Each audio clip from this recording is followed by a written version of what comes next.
It feels like the decision is between the hostages whose names and faces we know and future hostages whose fate we are guaranteeing. My sense is that the very fact that Hamas presents us with a Sophie's choice like this is why, even if a deal happens, the war resumes. Some of these questions require the wisdom of Solomon to see through. Can our politicians, with what we've seen of them in the last couple of years, pull off that kind of moment of wisdom and decision? I don't know.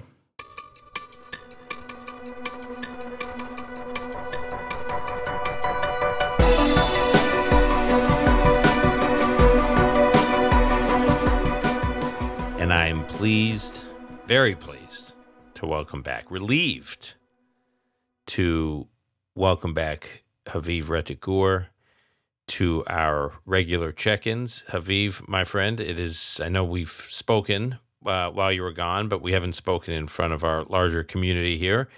And so on behalf of that community, I want to welcome you back. I was just in Israel, as you know, and I cannot tell you how many people would stop me places with one question and one question only, which is, when is Haviv going to be back? Where is Haviv? So I'm pleased to tell our listeners that Haviv is back.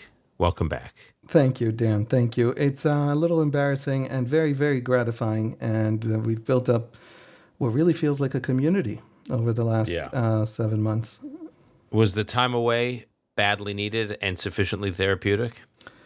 Yes. We bought tickets 11 months ago, something like that. It seemed strange, a weird time, a difficult time. The war started, all this terrible stuff's happening. And then we took a look at our kids about 3-4 months ago. Our kids have been living this just as much as everyone else. And I've, in a funny way, I feel like I've had paid more attention to all the adults in the room, the Jewish communities that I've visited, the people we've talked to online and over the podcast, than to my own kids going through these processes. So we went for 3 weeks, no cell phone. There were literally places where even if we had turned our phones on, we would not have gotten. We hiked through the jungle in southern Thailand on some islands, and it was amazing. It was wonderful. We got back, felt a lot more like a family, and like the last 7 months were a little bit faded away. Thank God in the week and something since we've been back, we managed to dive right back in, and everything is back at the same frenetic pace. So, it was good. It was necessary. Good. I'm glad. And I will say you didn't miss much while you were gone, except for the IDF withdrew most of its forces from Gaza. Iran attacked Israel with 300 ballistic missiles, cruise missiles, and UAVs.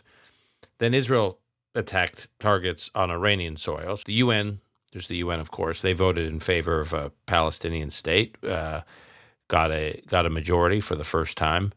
There is a new hostage deal on the table, which, among other things, is giving a sense of hope to the hostage families and is also threatening the stability of the government of Israel.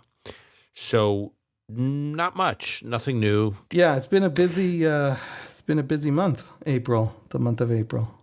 So I want to focus. What I want to focus on today is what feels like a pivotal moment and a pivotal political moment in Israel. And if I had to boil it down, it's between invading Rafah now or going for a hostage deal now.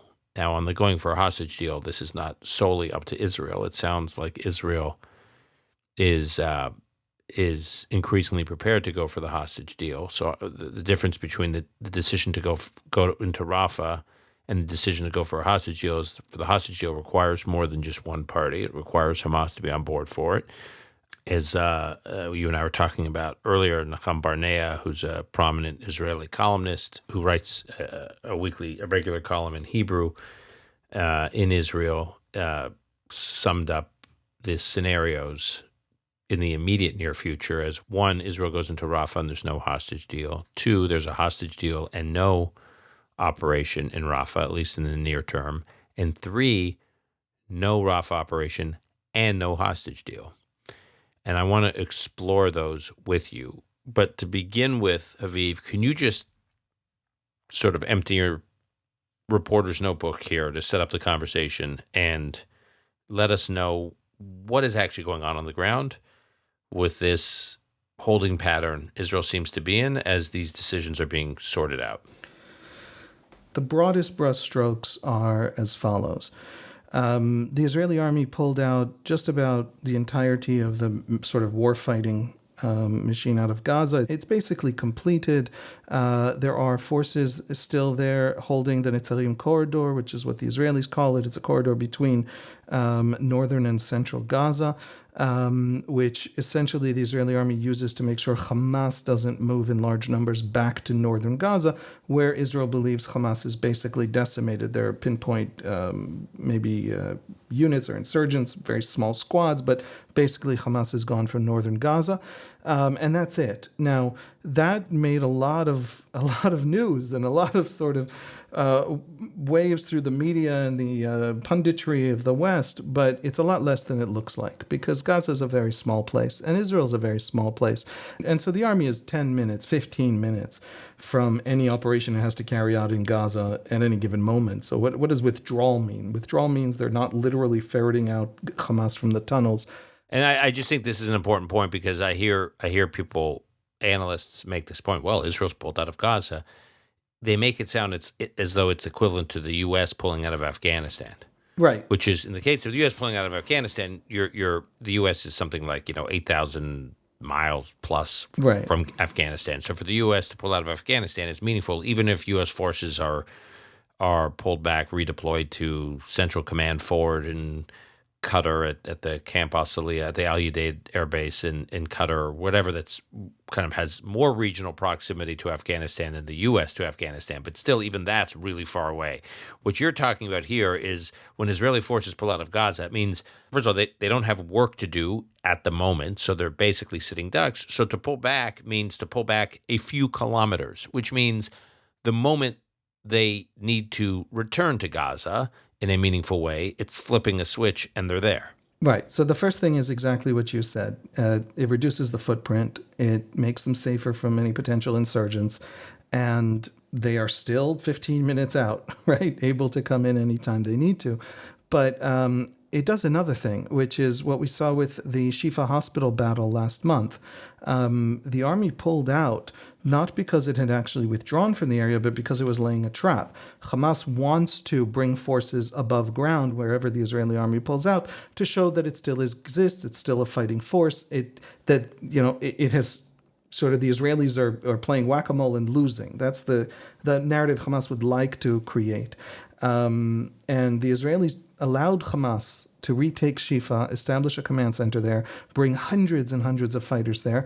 And then when Israel sprang the trap and closed in on Shifa, the gun battle was engaged within something like 15 minutes. From the Israelis being too far for Hamas to see and believing that Israel was far away, to springing that trap and taking out a massive Hamas force that it had pulled out of the tunnels that way. There is something complex happening with the tunnel war, which I think this is to some degree part of, which is that there's some glass ceiling to how much of the tunnels we can destroy from above ground. At some point, we do have to draw the Hamas fighters out. And so pulling out allows us in some places with some units potentially to pull the Hamas fighters out. I hope I'm not giving Hamas intelligence information. I know this from sort of analysis, not from direct intelligence, but it's something the Israelis have done several times, and so I think Hamas knows. So there are all these reasons why pulling out is a much less than it looks smart policy for the Israelis and doesn't tell us anything about Rafah. The Rafah fight still has to happen. It is still 40%, give or take 10, 15 points, we don't quite know, of Hamas's fighting forces in the Gaza Strip. It is a place from which they will retake the Strip in about half an hour. If Israel leaves Gaza with Rafah with the Hamas force in Rafah not destroyed. So you're saying about 4 battalions, Hamas battalions, in Rafah that could form, and presumably the political, the leadership of Hamas, including the leadership that orchestrated and architected October 7th, is in Rafa. So the nucleus of what could be a reconstituted Hamas post-war, if left unchecked and undefeated, is there. It's there, and it's more than 4 battalions. There are 4 standing battalions in Rafah that have not been engaged by the Israeli army because they're in Rafah. But there's all the forces that fled the battlefield in the north and in the center of Gaza to Rafah, who are sitting there with them. So I think Hamas is something like 24 battalions all told in the force structure before the war. 4 battalions sounds like 1/6 of Hamas. But if you include all the forces that fled south, it becomes a lot more than 1/6. And they potentially could have organized new battalions underground there. And the forces, you mean forces that were serving in other battalions, that while the battalions may have been crushed and broken, it doesn't mean all the fighters in those battalions were killed or captured, which means they have scattered, presumably to Rafah. And if they've scattered to Rafah, they could join that nucleus, right, of a Hamas 2.0. Many thousands of Hamas fighters who would retake Gaza in, again, half an hour. So if Rafah doesn't happen, Israel has utterly surrendered the war. The war was for nothing. The Palestinian suffering doesn't even have the consolation of giving the Palestinians a post-Hamas Gaza. And the Israeli soldiers who were killed and all of the trials and tribulations the Israeli population has undergone will all have been meaningless. So assuming, again, going back to Nachum Barnea, assuming Rafah operation and no hostage deal, I just want to get a sense of what Rafah looks like. Based on your understanding, what does it mean for Israel at this point to go into Rafah, given that the Biden administration, while it's not comfortable with it, it seems like its public position has been a preference not to go into Rafah.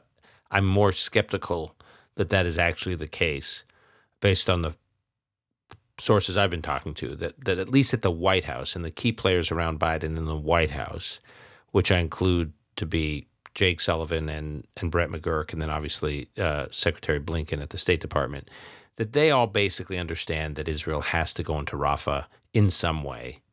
And they are working with Israel on how Israel goes into Rafah, in a phased approach, in a performance-based approach, with a real strategy to move as many Palestinian civilians as possible out of Rafah before they start ramping up these operations. That is where the core of the discussion is with the White House.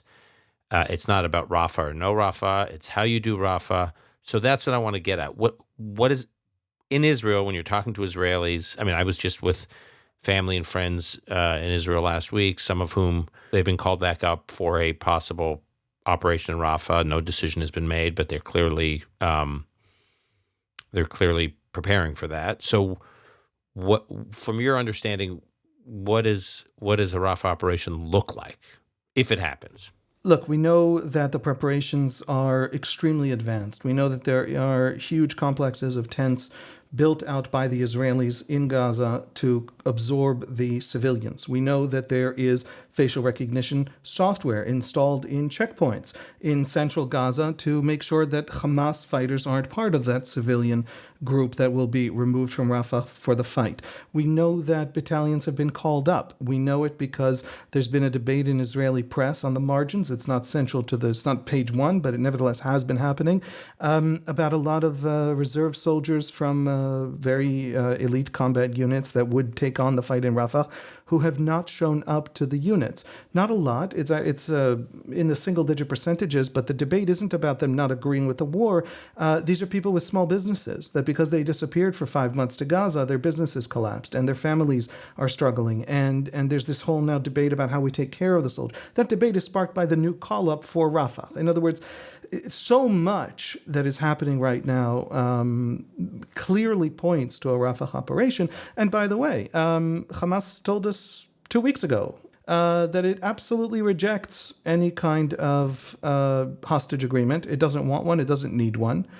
And then suddenly it does want to have a discussion about hostages. That is a very clear signal that Hamas understands from what's happening on the ground in Gaza that a Rafah operation is real, imminent, and that the Israelis are capable of doing it and want to do it. And so we don't have a signal that it isn't happening. Every single signal we have points to it happening. Okay. So now let's talk about a hostage deal? What are the parameters or details? And again, I know it's fluid, although it's noteworthy that one Israeli I met with last Friday in Tel Aviv, venture capitalist who's also very involved with security matters in the country, pointed out, he says, the difference between Israel and every other country is the rumors are usually true. In Israel, it's such a small country that rumors aren't actually rumors. They're people, most people traffic in rumors are actually trafficking in well-sourced information. So unlike in most countries, gossip is pretty well sourced and usually factually based. And also, corollary to that is that if you don't actually know, you can talk, right? If you do know because of your job, you can't say it. So it's much more fun to know but not actually know from official sources, so you can talk about it, right? This is how Israelis talk about nuclear warheads according to foreign sources, right? Right. Fair enough. So what do we know about a possible temporary ceasefire / hostage deal? Okay, the rumor mill is exactly what you said. It's a rumor mill. In this case, some of the rumors have to be wrong because they contradict. Is a suggestion that it's the ceasefire would be that Hamas is demanding is a year. If that is part of the deal, that is an end essentially to the war. A year is an awfully long time. It's a lifetime in Israeli politics. It's a lifetime in Palestinian politics, in the international campaign. There are rumors that it's something much smaller than that, shorter than that. We don't know if we're talking about 20 hostages. 33 was the number that came out. 40. Hamas says it doesn't have 40. But again, Hamas hasn't publicly said it doesn't have 40 hostages to give over. This is a rumor. And the Israelis said, we want a deal for some set amount of time, and then you can buy more time, but with a hostage a day. That's an Israeli position. Again, that's a rumor. So all these things are being talked about. And if I had to sketch a kind of outline of the general outline of the sort of what each side wants the deal to be and what's on the table from the different sides without knowing the details, which is very tragic that we don't know the details because everything depends on the details. Hamas wants an end to the war. And it thinks that this might be the last moment it can get it. And it thinks that it faces the Rafah operation, which the Israeli army, strictly in military terms on the ground, probably can pull off fairly easily. In other words, it'll be a pitched battle. It'll be Hamas's last hurrah on Gazan soil. Hamas will fight desperately. We'll see things we haven't seen before. They'll probably be able to get in a few good shots at the Israelis and there'll be Israeli dead. But nevertheless, the Israeli army knows how to pull this off. And the Israeli chief of staff said this week, probably 3 or 4 times, to the war cabinet, we're just waiting for you to make a decision. Everything is doable. We can do it. We have the forces. In fairness to Halevi, the Herzl Halevi, the IDF chief of staff, who said what you just said, they do, at least on this front, on this particular issue, not on events leading up to October 7th, but on post-October 7th, they have some credibility because there were all these projections and forecasts, including from the Biden administration, about how badly, and including surrogates for the Biden administration, like Thomas Friedman at the New York Times, were constantly forecasting how badly the war in Gaza would go for Israel. And reality is, as tragic as every Israeli civilian casualty has been, the numbers are about 10% what many, including the Biden administration and the U.S. military, had projected to the Israeli war cabinet about what would happen if Israel went into Gaza. And that just hasn't happened. Absolutely. And not only that, the army that is going to go into Rafah is an army that will kill fewer civilians on the other side, despite the fact that this is a kind of warfare essentially constructed to kill civilians. That's why Hamas chose it. That's why insurgencies everywhere from, ISIS to Vietnam choose this kind of warfare to impose on their enemy. So our army has shown that it in fact is capable of fighting in ways that will reduce that. So it's going to be an extremely competent operation, hopefully a very fast one.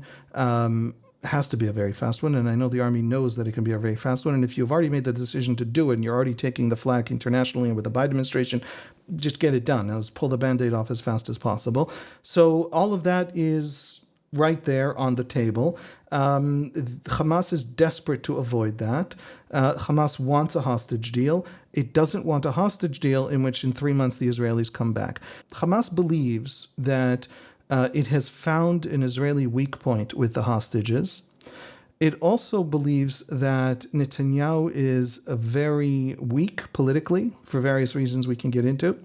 And it also believes that it has an opportunity to snatch victory from the jaws of defeat in the simple sense that it can impose costs on Israeli leaders, specific Israeli leaders, namely Netanyahu, that they're unwilling to pay because some of his far-right elements will be pulled out, or force him into a Rafah operation that isn't quite a Rafah operation because he's very susceptible to American pressure. There's a lot of this in Hamas. We're seeing a lot of this attempt to sort of psychoanalyze Netanyahu and try and figure out from which point you can attack his weaknesses politically. And so there is a chance they survive this. They hope for a hostage deal. They're afraid of a Rafah operation. They need the hostage deal to be something more than 30-day ceasefire. But just to be clear, when you say they hope for a hostage deal, you mean they hope for a ceasefire deal, They're desperate which they for a know ceasefire. can only happen with a hostage deal. It's not that. I just want to be clear where Hamas's angle is. If Hamas can get a deal that's not just a pause, but a pause that they believe can be leveraged to basically Israel ending the Gaza war with some remnant, and an important remnant of Hamas still in Gaza that, as you say, could retake Gaza in a matter of hours or days.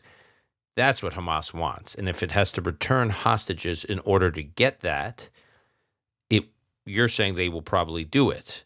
But if they have to return hostages to get something short of that, that's a different situation. They probably won't. Right. And here's the point. It looks like a hostage deal is quite likely if you're listening to Israeli politicians, because the Israeli political system is now intensely debating and fighting, and people are taking sides. Ministers in the government are actually taking sides, whether we go into Rafah or take that hostage deal. But if you actually look at the minimum Hamas needs, which is to survive, and at the maximum Israel can give, which is not allowing Hamas to survive. It cannot give Hamas enough time, for example, a year, that actually makes a renewal of the war to destroy Hamas, to remove the Hamas regime from Gaza, a possibility. And so I all the news says that a deal is imminent.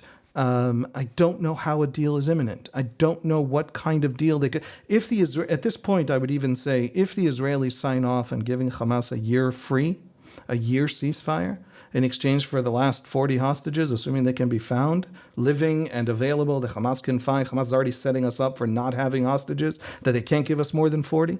If that happens, then frankly, I hope the Israelis are lying, and those Hamas battalions are removed from Rafah. But I don't know how that. I don't understand the leaks, in the sense that I don't understand how it's possible for Hamas to get the minimum it needs out of any hostage deal. So I want to go through each of the players here, and internationally, and then we can talk about the domestic Israeli players and considerations. So you have Hamas, who you and I agree, Sinwar basically wants to figure out a way to stay in power and to stay in Gaza and to live to fight another day. So any deal that is in service of that is probably worthwhile for them. Anything that falls short of that, at least by their analysis, is less attractive, so it seems. From Israel's perspective, the option to go back into Rafah at some point and to finish Hamas, even at the end of a pause or a ceasefire, just like in the first deal at the end of November, they had the option to return to war fighting a week after the deal was commenced. And in fact, as Ron Dermer told us on this podcast, when I interviewed him in Jerusalem a few weeks ago, he said that was inside the cabinet, inside the security cabinet, and inside the full cabinet when they were debating the first hostage deal. The real concern among opponents of that deal was that this would mean, any kind of pause would mean Israel would not go back in, and that the way he, Ron, and others who supported the deal made the case to the more hardline opponents of the deal was, don't worry, we're going back in. So we will take this pause to get as many hostages out as we can, and then when this pause is over, we're going back in. You have our assurance. So the question is, can Israel make the same pledge now, depending on how, quote unquote, as the U.S. administration calls it, how generous, their word, the deal is to Hamas. From Israel's perspective, in addition to the length of the pause and whether it actually is code for end of war, is who is going to be released from Israeli prisons? Which Palestinians, as part of the deal, are going to be released from Israeli prisons? And obviously, there's never going to be a deal as lopsided as 2011, when 1,027 Palestinian prisoners were released from Israeli prisons in return for one soldier, Gilad Shalit. It's not going to be like that. But there would still be a lot of numbers released from Israeli prisons. And so what are the numbers and what are the profiles of the people being released? And that will be subjected to a lot of scrutiny, don't you think, in Israel? It seems to me in 2011 with the Shalit deal, Haviv, there was so much euphoria about the deal that there wasn't that much attention given, I don't think, but you were closer to it, given to who actually was being released from those prisons. But now that we know that some of the people who were released from the prisons, namely Yahya Sinwar, turned out to be the architect of October 7th, so talking about living to fight another day, don't you think that the scrutiny by players in Israeli politics and the Israeli media on who is actually being released from the Israeli prisons this time will be more intense and therefore raising the stakes? Absolutely. The fact that Sinwar only managed to become who he became because of the Shalit deal changes how deals work in the Israeli mind.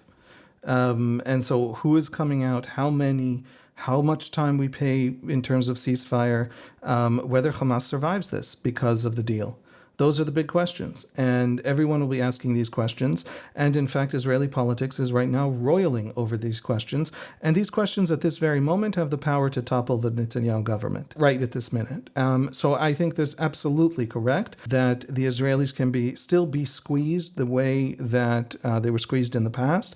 Over the last week, we've seen Hamas release videos of hostages to try and pressure the Israeli political system in one direction.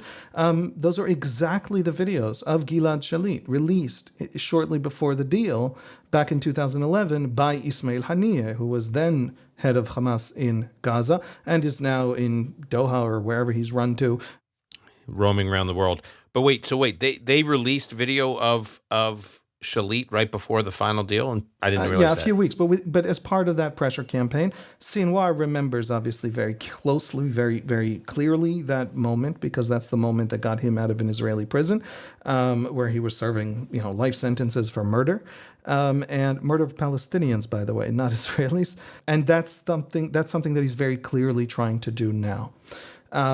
From the perspective of the hostage families, there's an interesting dynamic within Israel, which is that whether you support a deal with Hamas to get the hostages out, even at the cost of stopping the war, stopping temporarily, maybe risking stopping permanently with Hamas still in power in Gaza, support for that and absolute rejection of that idea very closely aligns with trust in the government. And so people who think that Netanyahu is in any case playing politics with the war and is not going to see the war through because it's, there are basically two narratives developing around Netanyahu that really shape how people are responding to the hostage deal. The hostage families want the deal, and they don't care what happens after. I understand that. Yair Lapid, the opposition leader, head of the Intra-party party, has now come out and said, even at the cost of ending the war, we need to get those hostages out, because he thinks his voters want that. And if you don't trust Netanyahu to be running the war properly, it's dragged on for 7 months. Reservists are exhausted. And how could 7 months go by without it being finished already in Gaza is a question a lot of people are asking of Netanyahu. And so if you distrust Netanyahu, you want to get this deal and finish as much as possible the hostage situation and the future with Gaza. If we leave Hamas in power in Gaza, that's a bad thing for Israel. It's a bad thing for Israeli deterrence. It's a bad thing in 6 different ways, but it's catastrophic for Gaza. Because what's Hamas going to do? It's going to take 10 years, rebuild, and have another war in 10 years. And so... If that. And so the hostage families, they're not saying, let's make a deal, let's have a ceasefire, even at the risk of not actually finishing Hamas in Gaza, out of any kind of hatred of the war or support for a ceasefire or hope that somehow Hamas survives this. They simply don't trust the government enough that it's prioritizing the hostages, or that it is literally just focused on the war and what's good for the country rather than what's good for the politicians, and want to get those hostages out. So that's a divide that we're seeing in Israeli politics. I think Sinwar understands that and sees that, and I think the release of those videos that we've seen now of 3 hostages is in order to try and catalyze more of that kind of pressure on the Israeli government. And the Israeli government faces a momentous choice. It's a choice with real consequences in Israeli politics. It's possible that it's a choice that the government won't have to make because the deal will fall through on the Hamas side, which is quite likely.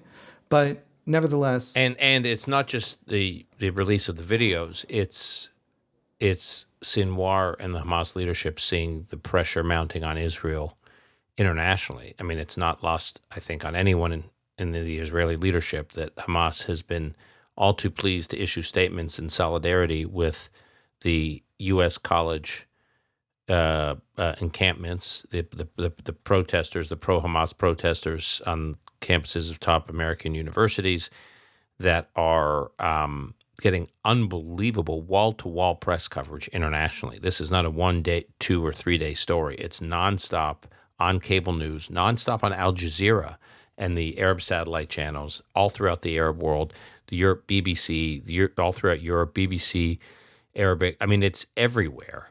And so Hamas has issued statements of solidarity with the students, thanking them. There's signs in Gaza, people posting signs thanking American college students. I mean, it's also creepy. Talk about these students being useful idiots for the Hamas propaganda machine, and then Hezbollah issuing statements, and obviously there was the UN vote that even though the U.S. vetoed it, it was a majority vote necessary. It passed the threshold for a UN Security Council resolution to pass again, and had the U.S. not vetoed it, it would have passed. There was a previous vote that the U.S. didn't veto that delinked a hostage deal from a ceasefire. There's all this news, and I saw it moving through, obviously Thomas Friedman, who quasi-surrogate for the Biden administration, wrote this column over the weekend while thinking that Yahya Sinwar is in the tunnels of Gaza reading Thomas Friedman's latest column. It drove press coverage in the Israeli press and the Arab press, what Friedman said, which is Friedman said the administration is contemplating suspending arms sales in some form to Israel if Israel moves forward with Rafah. And so Sinwar is seeing all of this and saying, why do I need to go for any kind of deal now that in any way that falls short of giving me options to stay in power? I think that Sinwar is seeing that international pressure. Palestinians have a story about international pressure, that Israel only survives because it has an international patron, namely the United States, but in past decades it was other international patrons. And disconnecting Israel from that international support will make Israel collapse. And the corollary of that story is the international community will save them. The Muslim world, the Arab world, the liberal West will come in and rescue them from Israel, but not rescue them in the sense of force Israel into a two-state solution, rescue them in the sense of allow them to not compromise and, in fact, force Israel into essentially dissolving itself. So there is this Palestinian narrative. It isn't really Hamas's narrative. I do think that Sinwar is sensitive to international pressure on Israel because he thinks Israelis might be sensitive to it. He himself, of course, is not sensitive to it. And I think that the preparations on the ground for the Rafah operation pushed him into talking about, I think that's why he was delaying the deal. But then he now wants to have this conversation about a deal and to negotiate a deal because the preparations on the ground show him the IDF doesn't care, really isn't susceptible to that pressure. I don't know what to do with, campuses around the United States in which kids are essentially taught that the entire world is divided between the powerful and the powerless, privileged and oppressed. Privilege means the ability and therefore automatically desire to oppress those who are not powerful and privileged. And if the whole world is divided into the privileged and the oppressed, then you're either good or evil. And it's a permanent war in the world between good and evil. And therefore the world is this Manichaean place where you have to take sides. And therefore if the Palestinians are weaker than the Israelis Israelis are the evil and the Palestinians are the good. It doesn't matter what Hamas does or who Hamas kills because massacres by Hamas, even of Palestinians, is a function of the oppression by the Israelis. And if you think that about the world, and everywhere you look, you see that, that is a religious, moral infrastructure, mental architecture that you impose on everything around the world, then you will take the side of Hamas. And you know what? This is stuff that is Marxism adjacent, sometimes literally Marxist, but some of these people have never really read Marx, and they're just, they're just sort of going off of TikTok videos that summarize for them who's good and who's bad. But this is old stuff. This is stuff we've seen before. We've heard it before. The obsessive focus on Israel is hard for Israelis to take seriously because there's so much evil in this one region, just very close by us. There's so many oppressed people. But if the wrong people are doing the oppressing, then it doesn't matter. And so, Israelis do sense this happening. We have some pretty good data now. Israeli researchers in universities are quietly not being invited to publish, to conferences, things like that. There's a kind of, because a public... Haviv, I'm not so sure it's so quiet. It's in some ways not quiet at all. I think within academia it's been a little quieter. I think it's been public. It's bubbling up, in a major kind of way, yeah. So all this stuff is happening, but also we have to understand the limits of it. In other words, if you're going to lose the international press, if you're going to lose the international debate, and I have criticized the Israeli government, including on this podcast, for not even giving the narrative of the war to anyone, not to Israelis in Hebrew, not to the world in English. I think the Israeli government has miserably failed in doing that, and I think it's had strategic effect on the war, and I'm very sad about it. But even if the Israeli government was Winston Churchill in terms of framing the war, we're being shouted down in the world 200 to 1. We're a small people, and we live in a small place, and the world is hearing, and the Muslim world, unlike 25 years ago, is online now. And so we're going to anyway be shouted down 200 to 1. If you cannot win the information space, you better win the ground war. And so, in a way, the fact that the information war is pro-Hamas, the fact that these students are telling Palestinians, what is the message coming out of these campuses that they're hearing in Gaza?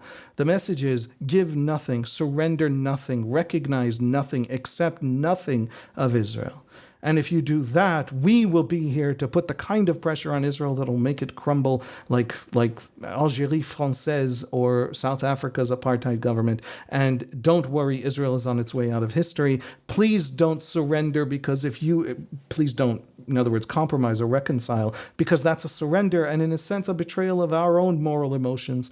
That's the message. Well, if that's the message, the Israelis have exactly one option, which is to win the ground war. And then none of it matters. You want to hate me? You can hate me. I'm not going to leave Hamas in power to murder my kids. It's that simple of an equation. It's a debate that the West is having with Hamas, not with me.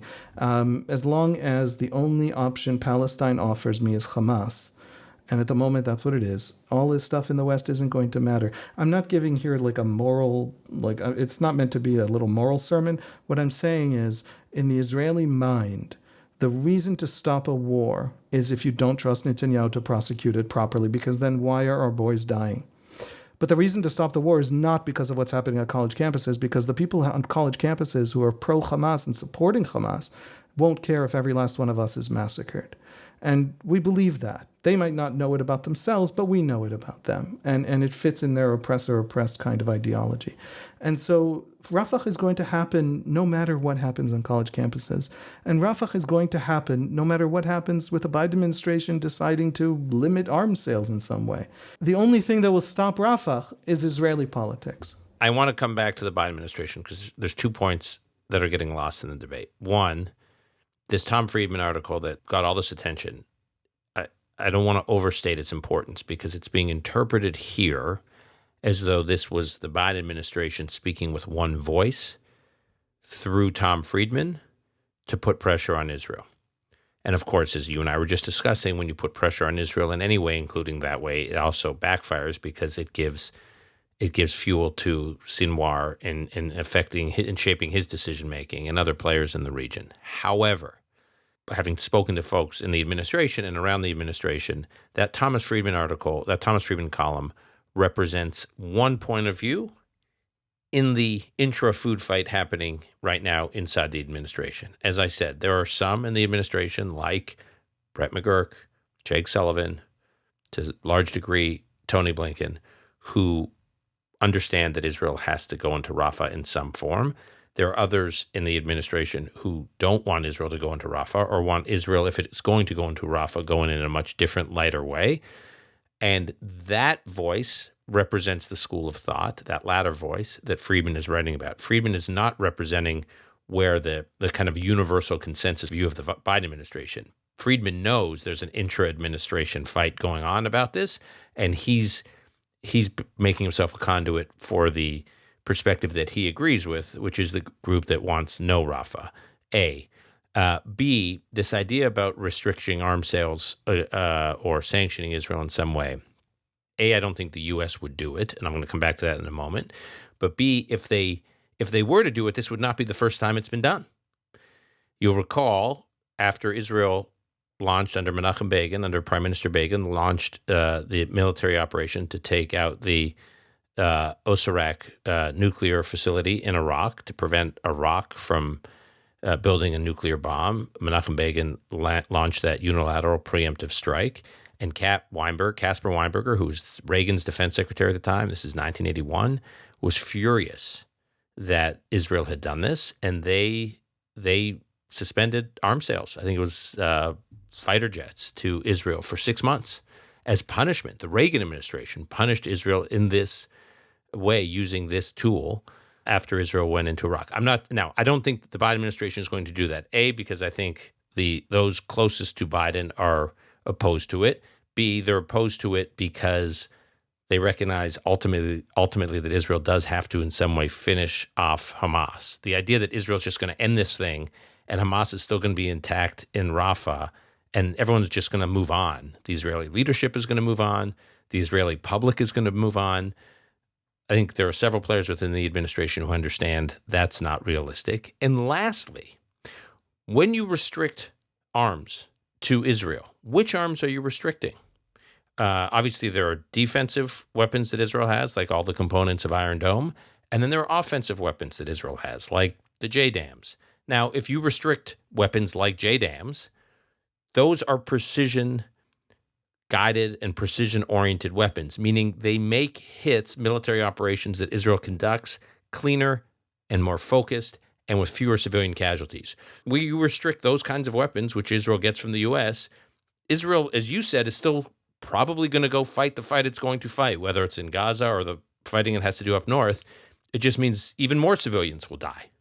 Yeah, and a weaker Israel, an Israel that appears weaker, is more likely to find itself at war because we're not facing Switzerland. We're not now sitting in front of, some kind of array of enemies that is deterrable in some meaningful, ordinary way. We're facing an Iran that wants to redeem Islam with our destruction. We're facing a Hezbollah that is demolishing Lebanon in order to demolish us. We are facing enemies who have one message for us for 25 years now. And that message is we are undeterrable and we will ultimately crush and destroy and exterminate you. In other words, this is not, when the Iranian regime believes it has to, it pretends that it wants some kind of civic democracy in Israel, with all the Jews and the Palestinians living together in happiness and joy. But when it actually speaks Farsi to itself and talks to itself, including in public, about what it wants from us, it wants every one of us to drown in the sea. And in operational terms, it's building the capabilities to destroy us. So you make us look weak by restricting arms sales. Our enemies are going to use that as an opportunity to scale up, to escalate the conflict, and not to scale down.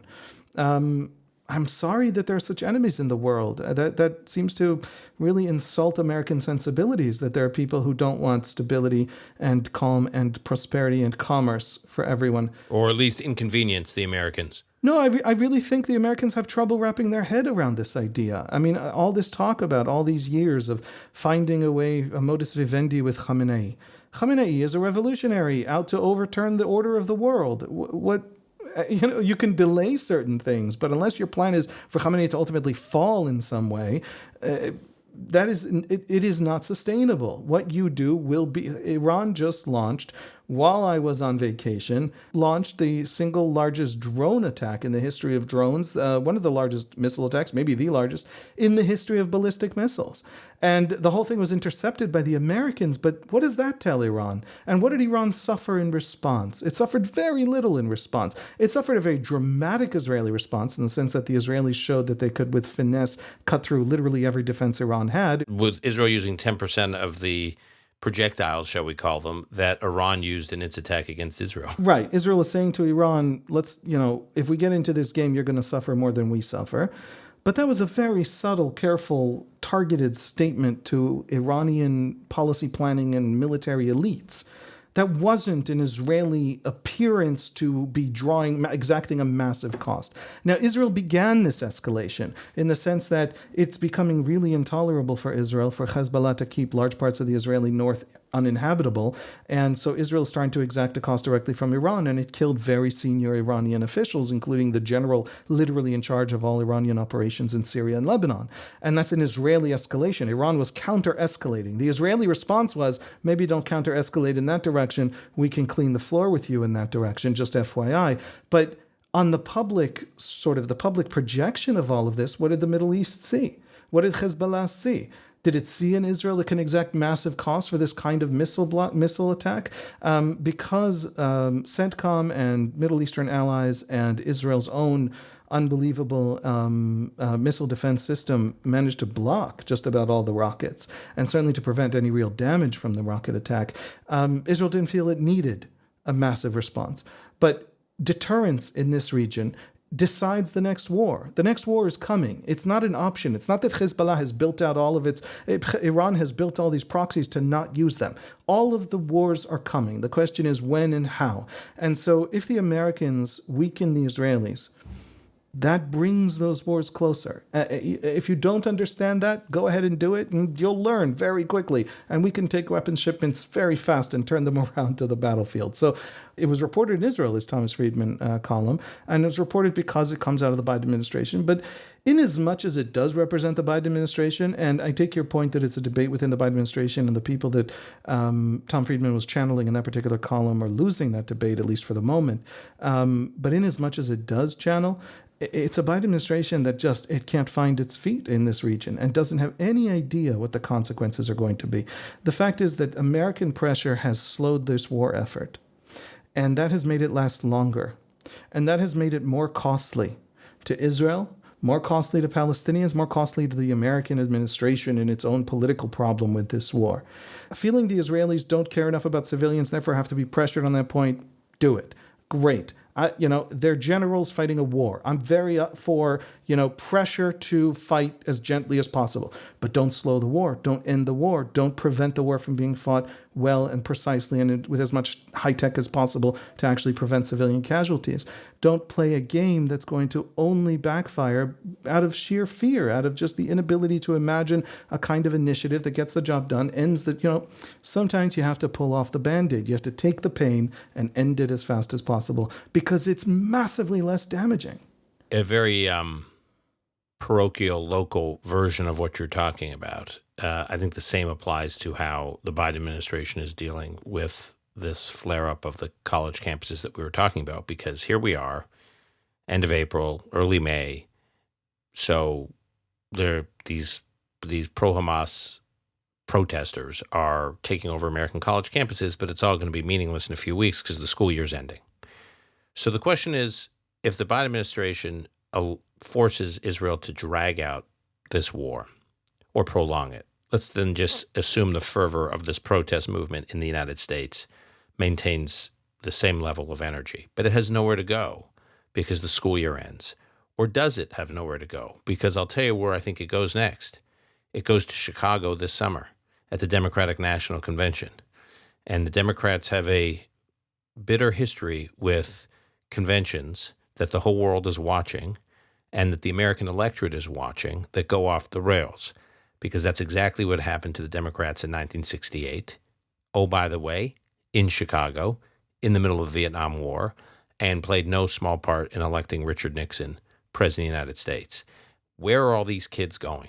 These kids don't have jobs.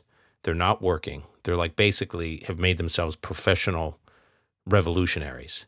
And if their campuses are emptied out, then they will go somewhere. And I think they are going to migrate to Chicago. Now, they could also try to migrate to the Republican convention too. So, but I think that Biden has to figure out how to deal with these people. And he issued a pretty good statement last week, finally, but it's not enough. And he's got to appear to be confronting those, calling them protesters is sort of too kind to them. But if he doesn't confront them, I think he has a political problem that's much bigger at home than just the sense that the world has kind of unraveled in these geopolitical hotspots. I want to ask you, separate from the Biden administration, there are other decision makers that have a role in all of this, namely Saudi Arabia and Iran. So in the Friedman piece, he uses this formulation that Israel has to choose between Rafah and Riyadh. If it does Rafah, it loses Saudi Arabia. If it focuses on ending the war, then it gets its hostages back. This is Tom's very simple formulation, and it gets a normalization deal with Saudi Arabia. And so therefore, there's your choice, Rafah or Riyadh. And the idea that it's that simple, that Iran, for instance, if there's suddenly new momentum for a Saudi-Israeli normalization deal, which I'm all for, and I believe there is general energy and genuine energy for it, both in Jerusalem and in Riyadh. But just because there's energy for it doesn't mean Iran is just going to sit back and watch that play out any more than they sat back and let it play out before October 7th. So there are other players in the region who get a vote on all of these things. It's not just up to Israel. And so I just think it bears acknowledging that this is not so simple. Israel either goes to Rafah or it gets its normalization deal, but it can't get both. A. B, if Israel just walks away from Gaza and walks away from Rafah, Friedman and others argue, well, there'll be an Arab force put into Gaza to provide security for Gaza. If Israel, we know you're worried that Hamas is still there, but don't worry, we'll send in an Arab force.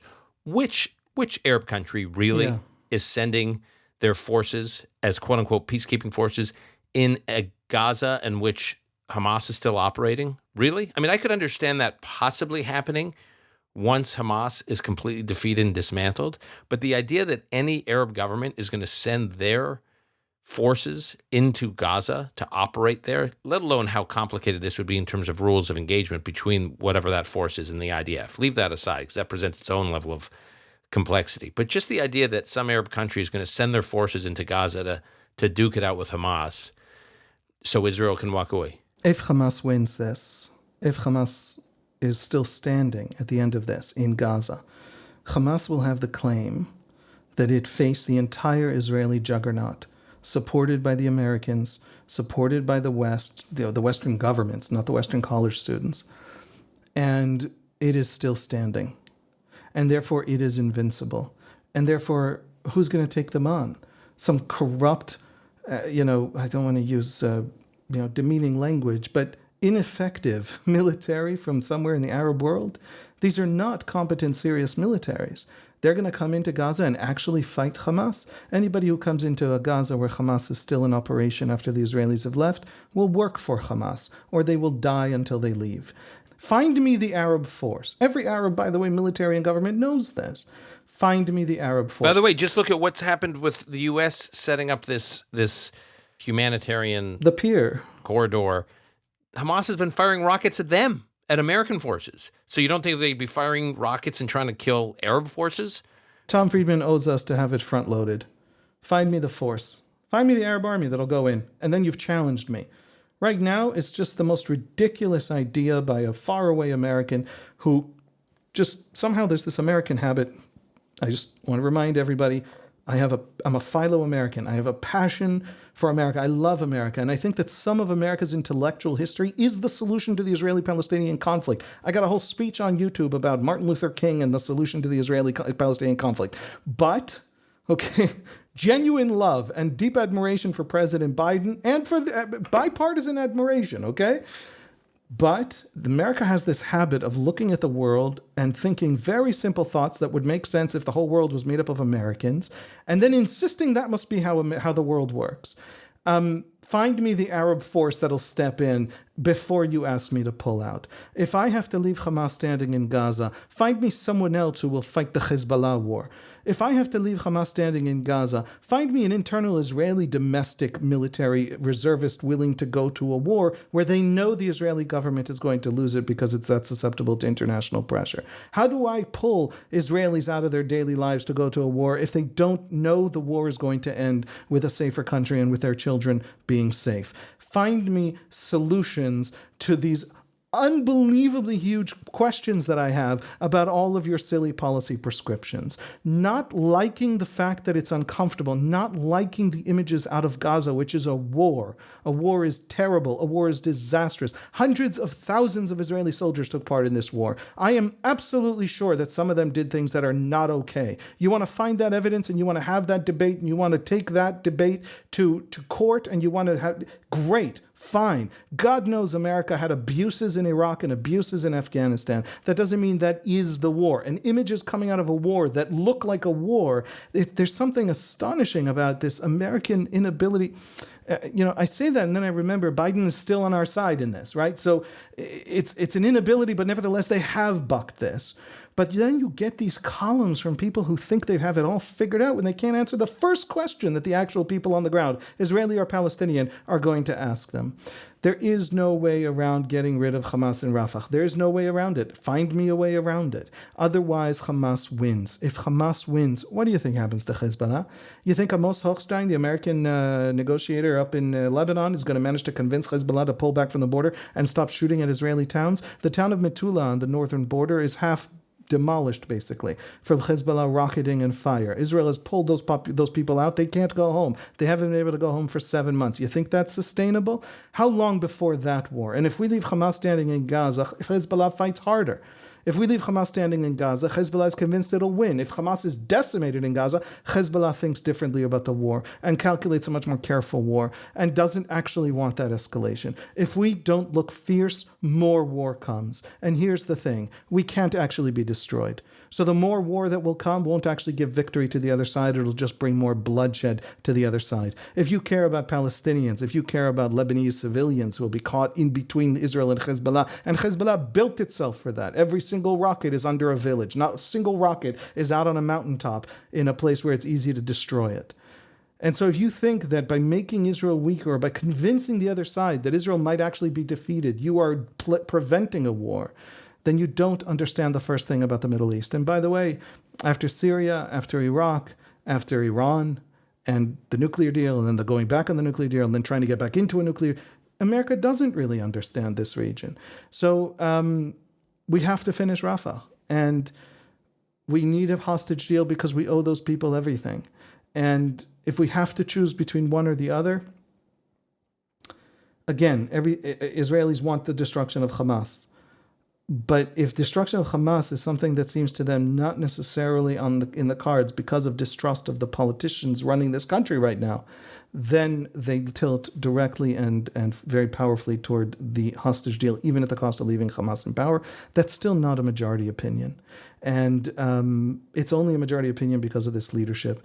In the end of the day, if Hamas stays in Rafah, there's another war in Gaza, and nothing anybody does, and no amount of sanctioning of Israel, and no amount of, pressure and campus anger is going to prevent it, because Hamas will assure it. It will guarantee that it happens. That is all Hamas is. So, in wrapping up, Haviv, I guess this is not only a decisive moment in military terms, in domestic Israeli political terms, but in terms of the domestic considerations and where all the different political players line up on this question of Rafah, no hostage deal, no Rafah, or no Rafah, no hostage deal, to keep coming back to Nachum Barnea. The two columnists we keep referring to here are Nachum Barnea and Thomas Friedman. I hope they refer as much to Haviv Rettig Gur and Dan Senor as we refer to them. They do not. You have Ben Gvir and Smotrich, who are the hardline right in Netanyahu's government, that are saying that they would pull out if there's no Rafah operation. You have Benny Gantz saying if there is a deal to be done, and the government misses the moment, he would pull out. And then you have Yair Lapid saying if the government were to fall based on Netanyahu pursuing a hostage deal, Yair Lapid, who's head of the official opposition, would join the government in order to enable the government to survive in order to do this deal. So a lot of considerations, a lot of different players. What's your take on where all their incentives lie? Yeah, I think that you can summarize the whole situation with Netanyahu personally. Netanyahu's incentives make clear everyone else's. Netanyahu right now has faced exactly what you said. Itamar Ben-Gvir of the far-right, religious Zionism, and Otzma Yehudit parties have told Netanyahu, if you don't go into Rafah, if you cave to this American pressure and sign this deal, and leave Hamas in power, that is a historic loss for the state of Israel, and we will topple your government. Because then there's also no difference between you and some center-left government with Benny Gantz, and the right will be strengthened in opposition. You are actually destroying the Israeli right in your current way of governing the country. And so we're toppling the government. That was their explicit threat. Smotrich said that openly this week. Netanyahu, therefore, is afraid of the hostage deal for his own political future.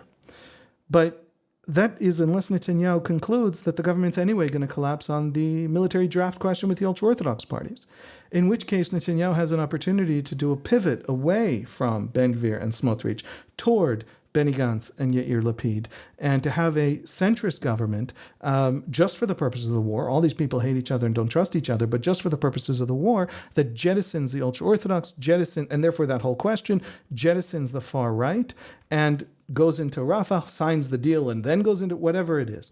Gantz and Netanyahu and Lapid are people who are willing to finish the war, even if it's in 3 months because of a hostage deal.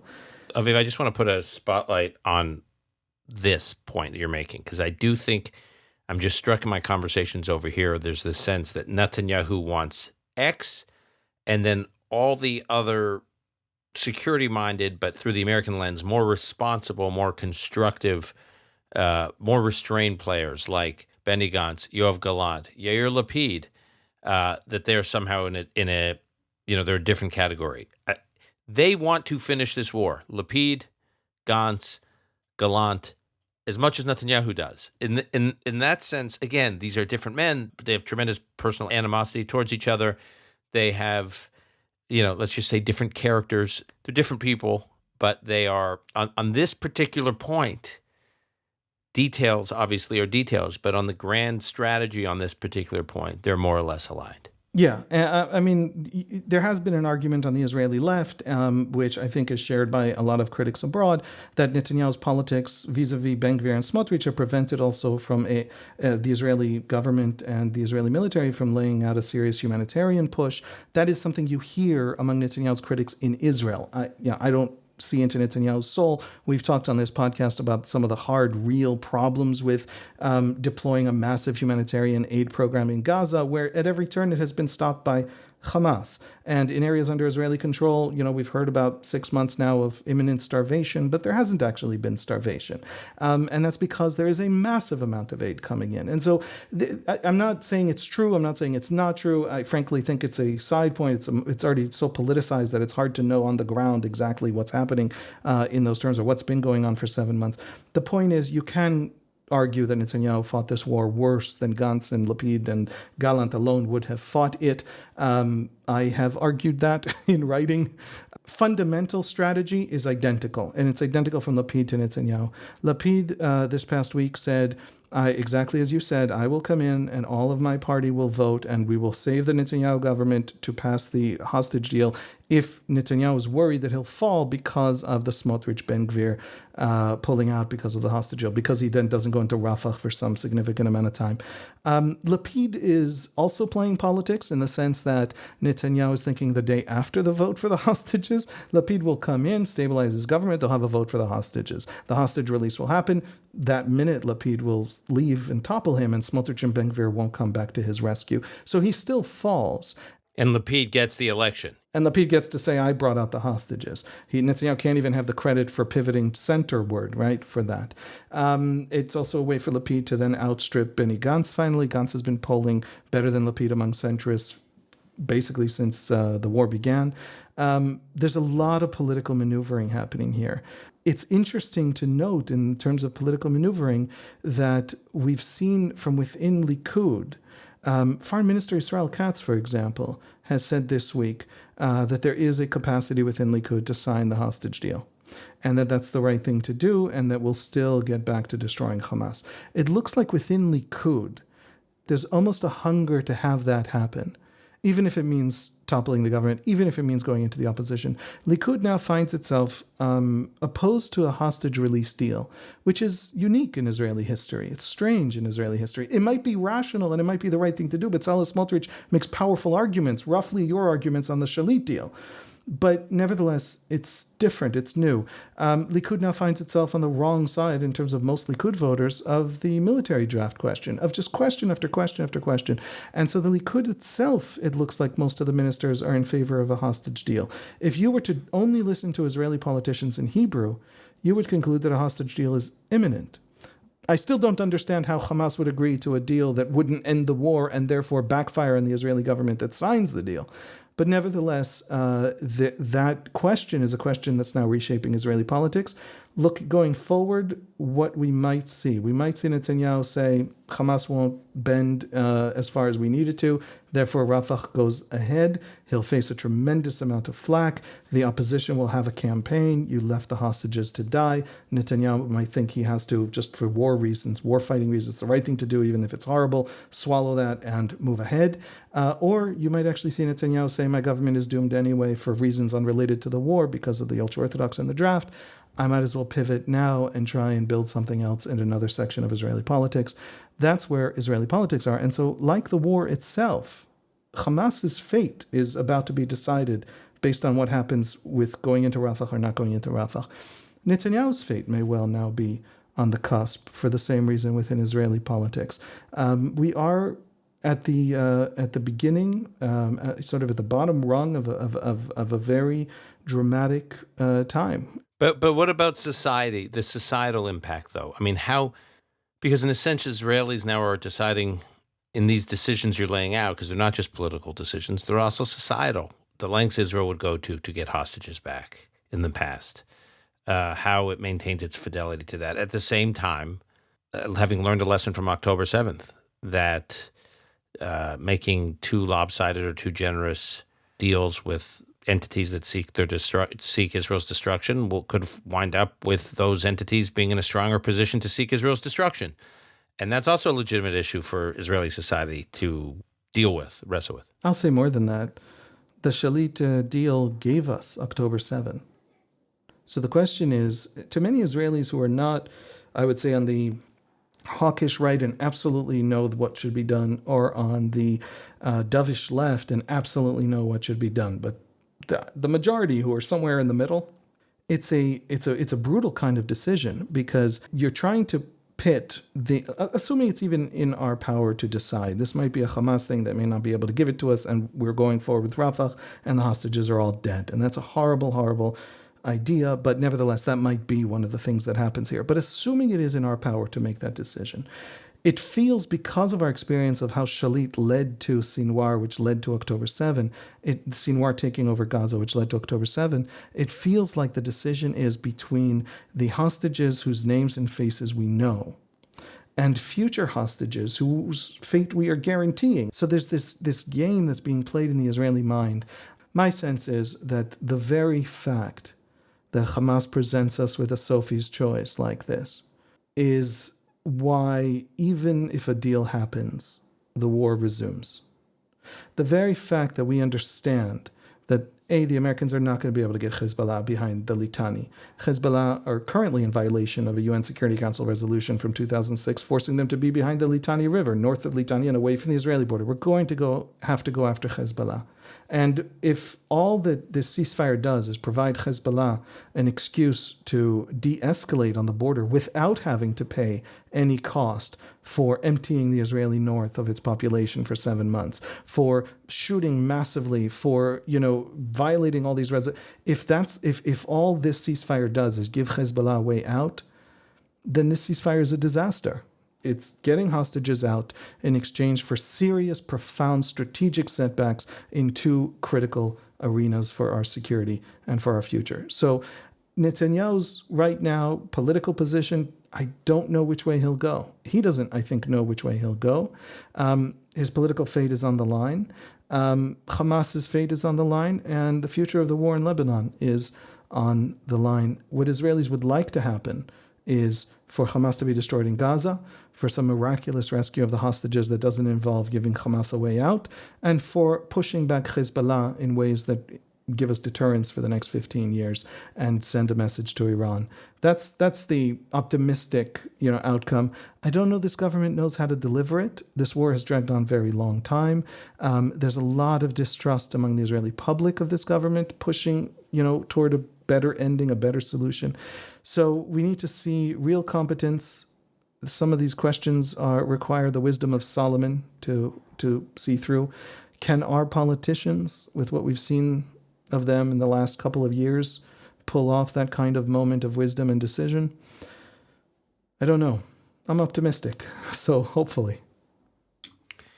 All right, Haviv, we will leave it there. It'll teach you not to, disappear on us for a few weeks, because there's just too much to unpack once you return from your absence. But it nonetheless was well-deserved. So in the next few weeks, Haviv, we will see where Israel, and not only Israel, the other players that get a vote here, take us as Israeli leaders contemplate, and Israeli society wrestles with this Sophie's choice.